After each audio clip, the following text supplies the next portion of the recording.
estou sem condições, mas vamos lá. Pastor Roberto, depois da conversão, como é uma igreja no meio de 5 facções dentro do Carandiru, no sistema penitenciário? Como era ser crente ali no Carandiru?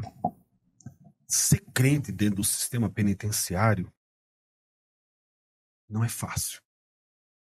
Algumas pessoas, por desconhecer o dia a dia de uma penitenciária de segurança máxima, eles têm por hábito de dizer, eu acredito que o senhor já ouviu, o pastor Eliel Mesquita já ouviu, é fácil ser crente na cadeia. Quero ver ser crente aqui fora. Exatamente. Aqui fora é muito mais fácil ser crente. Né? Lá dentro é muito difícil. E você é observado 24 horas no dia. A questão da sua moralidade no submundo do crime conta muito. Então, para eles pararem para te ouvir, eles têm que alguém dizer, não, esse fulano aí foi bandido. Infelizmente, a igreja desconhece isso, mas essa é a realidade. Até na questão da liderança interna, você tem que ter peso na sua fala. Mas o comportamento, ele é essencial para gerar credibilidade. Então, quando eles olham para você e vê que você teve uma história no submundo do crime, que você saiu de cabeça erguida, que Jesus mudou a tua história, que você tem um nível de comportamento ali exemplar, então haverá um nível de respeito. Eu até estava falando para o pastor Eliel, quando eu vinha para cá, que uma das facções criminosas que não subsistiu dentro do sistema foi a seita satânica. Porque de todas elas, a seita satânica é a única que fazia frente com a igreja. E a igreja tem uma promessa, que as portas do inferno não prevalecem sobre ela. Então o fato deles se levantarem com frequência contra a igreja, isso evidenciou a derrocata e a destruição deles dentro do sistema penitenciário. Então, a igreja dentro do sistema penitenciário é uma igreja como as igrejas daqui de fora. Ou seja, é uma igreja que tem um espaço, sobretudo numa penitenciária, como a penitenciária do Estado, como a casa de detenção, tem um salão, tem um espaço, tem um pastor presidente, que é um pastor que exerce autoridade sobre os demais pavilhões, cada pavilhão tem um pastor, existe uma ordenança de ministros, de obreiros, uma organização, existe uma secretaria, existe um secretário, ou seja, existe toda uma infraestrutura como uma igreja aqui fora. Porém, é combates diários. E você está lidando com homens que estão assassinando todo dia, homens que estão sendo assassinados.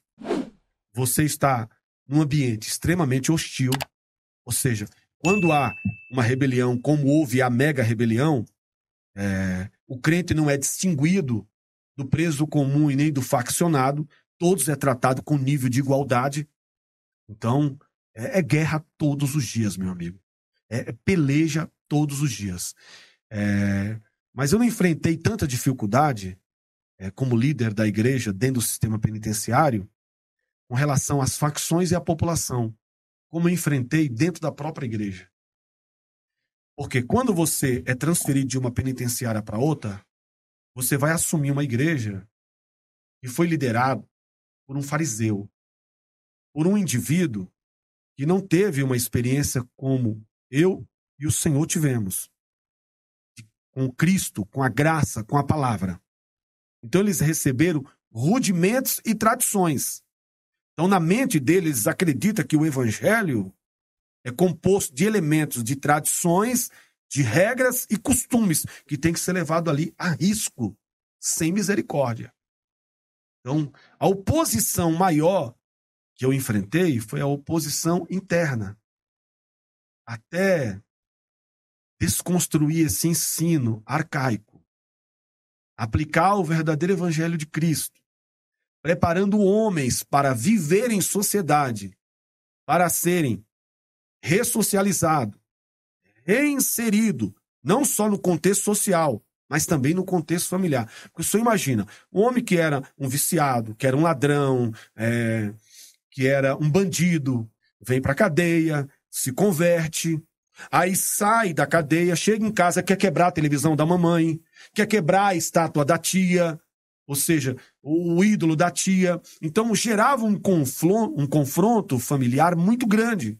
E além de gerar esse confronto religioso, de ideias, que agora o ambiente mudou totalmente, a gente tinha que vir reconstruir tudo isso, falar, não, amigo, lembra quem você era? Você era um nóia, você era um bandido, você era um assassino. Hoje Jesus entrou na tua vida. Então você vai chegar na sua casa, você vai ganhar a sua família pelo exemplo, não pela imposição. Mas isso era natural porque já vinha de uma herança de ministros que nos precederam na liderança dentro do sistema penitenciário. Então eu sofri muito com isso, para poder alvorar a bandeira do verdadeiro evangelho, para preparar esses homens para serem pai de família, para viverem em sociedade, para viver no seio familiar com dignidade, né? Para entender que fora do presídio ele vai para a igreja, ou ele vai para o prostíbulo, ele vai para a boca, ele tem liberdade de ir para onde ele quiser. É uma questão de escolha.